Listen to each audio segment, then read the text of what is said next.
ओरछा का किला मध्य प्रदेश राज्य के ओरछा नामक स्थान पर स्थित है। इसका निर्माण 16वीं सदी में राजा रुद्र प्रताप सिंह ने शुरू करवाया था। यह मध्य प्रदेश के निवाड़ी जिले में स्थित है। यह बेतवा नदी और जामनी नदी के संगम पर एक छोटा सा द्वीप बना है। इसके पूर्वी भाग में बाजार से शहर में जाने के लिए ग्रेनाइट पत्थर से पुल बनाया गया है। निवाड़ी नगर से लगभग 27 किलोमीटर दूर ओरछा नगर स्थित है। इस नगर से 15 किलोमीटर दूरी पर झांसी स्थित है। इस किले का निर्माण 1501 में राजा रुद्र प्रताप सिंह ने करवाया था। इस किले के अंदर भवन और मंदिर भी है। राजमहल और राम मंदिर की स्थापना राजा मधुकर सिंह ने करवाई थी, जिससे यहाँ वर्ष 1554 से 1591 तक उसने यहाँ राज किया था। जहांगीर महल और सावन भादो महल का निर्माण राजा वीर सिंह जूदेव ने करवाया था।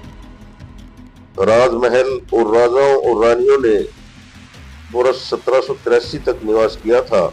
इसे 16वीं सदी की शुरुआत में बनाना शुरू किया गया था। इसे बहुत साधारण रूप दिया गया था। महल के अंदर के कक्षों में देवी देवताओं, पौराणिक पशुओं और लोगों के चित्रों से सजाया गया है। महल के ऊपरी मंजिल के छत और दीवारों में दर्पण के निशान मिले हैं। इसकी खिड़कियां को इस तरह से बनाया गया है कि सूर्य की रोशनी महल के अंदर आने जाने में कमरों का तापमान अलग अलग हो जाए। महल के आंतरिक दीवारों में भगवान विष्णु के चित्र बने हुए हैं। इस महल में कई गुप्त मार्ग भी हैं। शीश महल, इसमें शाही आवास है जो राजा उदय सिंह के लिए बनवाया गया था। अब इसे एक होटल के रूप में बदल दिया गया है। जहांगीर महल, इस महल को राजा वीर सिंह जूदेव ने बनवाया था। इसको तत्कालीन मुगल सम्राट जहांगीर के सम्मान में बनवाया गया था। इसका मुख्य द्वार बेतवा नदी की ओर खुलता है। इसमें कुल 130 कमरे हैं। तो दोस्तों, आज मैं आपके सामने मध्य प्रदेश के कुछ प्रसिद्ध किलों के इतिहास के बारे में बातें करूंगा। आशा है आपका मेरा ये वीडियो पसंद आएगा। पसंद आए तो कृपया मेरे चैनल को सब्सक्राइब करें, वीडियो को लाइक और शेयर करें। हमारा अगला किला है असीरगढ़ का किला। असीरगढ़ किले का रहस्य, जो मध्य प्रदेश के बुरहानपुर से जुड़ा है, महाभारत काल से भी इसको जोड़ा जाता है और माना जाता है कि अश्वत्थामा, जो भगवान श्री कृष्ण द्वारा स्थापित थे, आज भी यहाँ आते हैं। यह किला दक्कन का द्वार माना जाता था और इसकी रणनीतिक स्थिति के कारण इसे जीतना बहुत ही मुश्किल था। असीरगढ़ किले के बारे में स्थानीय लोगों का मानना है कि अश्वत्थामा, जो महाभारत के एक पात्र हैं, आज भी यहाँ आते हैं और गुप्तेश्वर महादेव मंदिर में भगवान विष्णु की पूजा करते हैं। किले में कई गुप्त मार्ग होने की बात कही जाती है, जिनमें से एक मंदिर से भी जुड़ा हुआ है। असीरगढ़ किले को भारत के सबसे अवैध किलों में से एक माना जाता है। यह किला विंध्य और सतपुड़ा पहाड़ियों के बीच में स्थित है और उत्तर भारत से दक्षिण भारत तक मार्ग को नियंत्रित करता है। कुछ लोगों का मानना है कि किला भूतों से प्रभावित है। 1601 में मुगल सम्राट अकबर ने इस किले को 105 महीने की घेराबंदी के बाद जीता था, जो उनका अंतिम सैन्य अभियान था। असीरगढ़ किले का रहस्य आज भी लोगों को आकर्षित करता है और इसके पीछे की कहानियों और मान्यताओं ने इसे लोकप्रिय पर्यटन स्थल बना दिया है। भारत के मध्य प्रदेश राज्य के अशोकनगर जिले में चंदेरी में स्थित है चंदेरी का किला, जो शिवपुरी से 127 किलोमीटर, ललितपुर से 37 किलोमीटर, ईसागढ़ से लगभग 45 किलोमीटर और मुगावली से 38 किलोमीटर की दूरी पर स्थित है। यह बेतवा नदी के दक्षिण पश्चिम में एक पहाड़ी पर बना हुआ है। चंदेरी पहाड़ियों, झीलों, जंगलों से घिरा हुआ है। यहाँ पर और भी बहुत सारे स्मारक हैं। चंदेरी का उल्लेख महाभारत में भी मिलता है। शिशुपाल महाभारत काल के राजा थे। ये उन्हीं की राजधानी था। चंदेरी मालवा और बुंदेलखंड की सीमाओं पर रणनीतिक रूप से यह स्थित है। चंदेरी का इतिहास 11वीं शताब्दी का है, जब यह मध्य भारत के व्यापारिक मार्गों से घिरा हुआ था और गुजरात के प्राचीन बंदरगाहों के साथ साथ मालवा, मेवाड़, मध्य भारत और दक्षिण के मुख्य मार्ग के यह निकट था। परिणाम स्वरूप चंदेरी एक महत्वपूर्ण सैन्य चौकी बन गया था। चंदेरी किला एक विशाल राजपूत किला है जो सुंदर पुराने शहर चंदेरी के स्टीज पर छाया हुआ है। किले के मुख्य द्वार को खूनी दरवाजा के नाम से जाना जाता है। चंदेरी किला शहर से 71 मीटर ऊपर एक पहाड़ी पर बना है।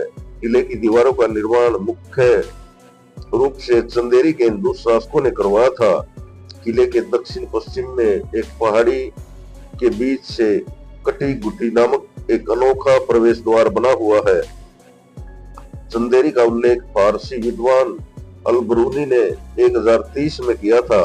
गयासुद्दीन बलबल ने 1251 में दिल्ली के सुल्तान नसीरुद्दीन महमूद के लिए शहर पर कब्जा कर लिया।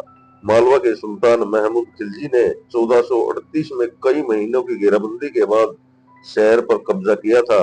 1520 में मेवाड़ के राणा सांगा ने शहर पर कब्जा किया था और इसे मालवा के सुल्तान महमूद द्वितीय के विद्रोही मंत्री मेदिनी राय को सौंप दिया था।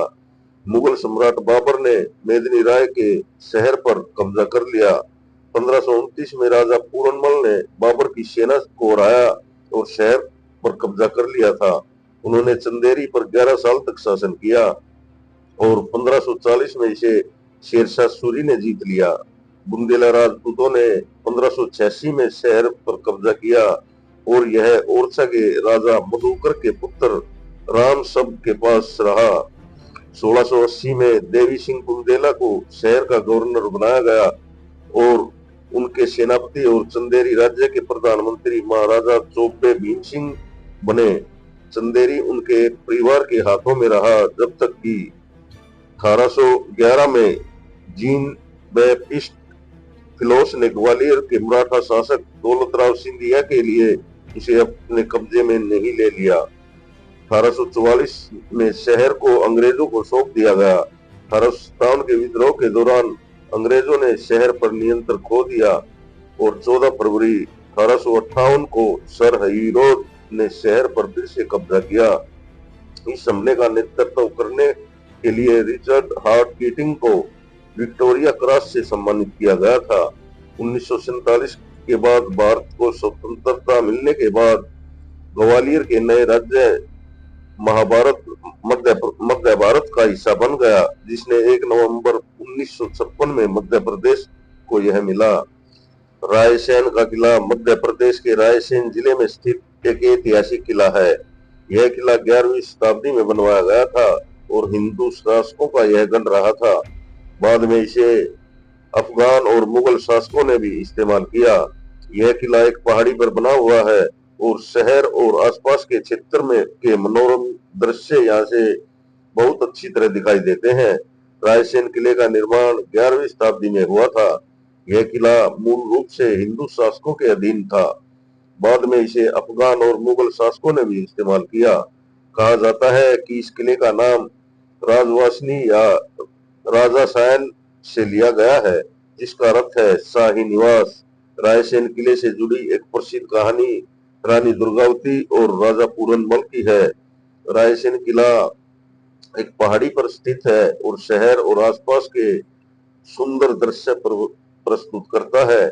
इस किले में 9 प्रवेश द्वार और 13 बुरुज हैं। यहाँ एक मंदिर, एक मस्जिद और 4 महल भी हैं, जिनमें बादल महल, रोहनी महल, इतरादन महल और हवा महल शामिल हैं। महल की दीवारों पर हीरे और कमल की कली की नक्काशी की गई है। रायसेन किला अपने शिव मंदिर के लिए भी जाना जाता है, जो साल में केवल एक बार महाशिवरात्रि के दिन ही खुलता है। कुछ लोगों का मानना है रायसेन किला भूतिया है और रानी रत्नावती का भूत आज भी यहाँ भटकता है। यह किला भोपाल से लगभग 45 किलोमीटर दूर है। रायसेन किला मध्य प्रदेश के सबसे महत्वपूर्ण और ऐतिहासिक किलों में से एक है। तो दोस्तों, ये थे मध्य प्रदेश के कुछ ऐतिहासिक किले, जिनके बारे में जानकर आपको अच्छा लगा होगा। अगर आपको मेरा वीडियो पसंद आए तो मेरे चैनल को सब्सक्राइब जरूर करें, ताकि मैं आपके लिए ऐसे ही अच्छे ज्ञानवर्धक वीडियो ला सकूं। मेरे वीडियो को लाइक और शेयर करें और प्यारे प्यारे कमेंट जरूर करें। धन्यवाद। जय हिंद, जय भारत।